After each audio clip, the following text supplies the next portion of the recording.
Hi hello good evening friends. நம்ம மோமோஸ் இன்றைக்கி try பண்ணியிருக்கோம், வெஜ் மோமோஸு. அதுக்கான வெஜிடபிள்ஸ் வந்து நான் கட் பண்ணி எடுத்து வச்சுருக்கேன்.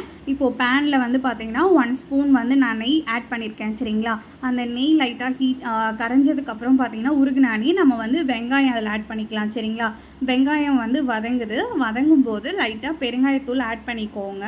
ஏன்னா பெருங்காயத்தூள் வந்து சீக்கிரமாக உடம்பு வந்து டைஜெக்ஷன் பண்ணிவிடும் நம்ம சாப்பிட்ற பொருளை. ஓகேங்களா, இப்போ நல்லா குக் ஆகிட்டு இருக்கு இல்லையா, அந்த டைமில் பார்த்தீங்கன்னா நான் வெஜிடபிள்ஸ் எல்லாமே ஆட் பண்ணிகிட்ருக்கேன். வெஜிடபிள்ஸ் வந்து ஒரு 7 to 8 மினிட்ஸில் நல்லாவே குக் ஆகிடும் ஈஸியாக. சரிங்களா, ஒரு 85% அது குக் ஆனாலே போதும். ஏன்னா நெக்ஸ்ட் நம்ம பாயில் தான் பண்ண போகிறோம் ஸ்டஃபிங் பண்ணி.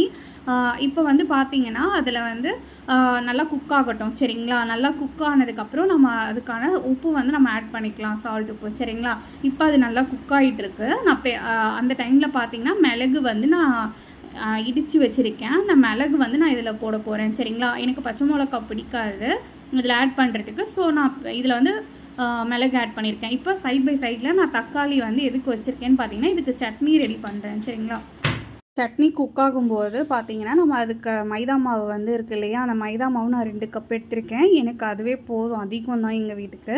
ஸோ அதனால் நான் அதை மட்டும் பண்ணுறேன். சரிங்களா, உங்களுக்கு எவ்வளோ தேவையோ அவ்வளோ நீங்கள் பிசைஞ்சு வச்சுக்கோங்க. அட்லீஸ்ட் ஒரு 1/4 மணி நேரமாச்சு அது நல்லா இதுவாகட்டும், விட்டுருங்க அப்படியே.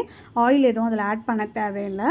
இப்போ வந்து பார்த்திங்கன்னா நான் அதை உருட்டி வச்சுருக்கேன் பிளேட்டில். சரிங்களா, ரவுண்டாக உருட்டி வச்சுட்டேன்.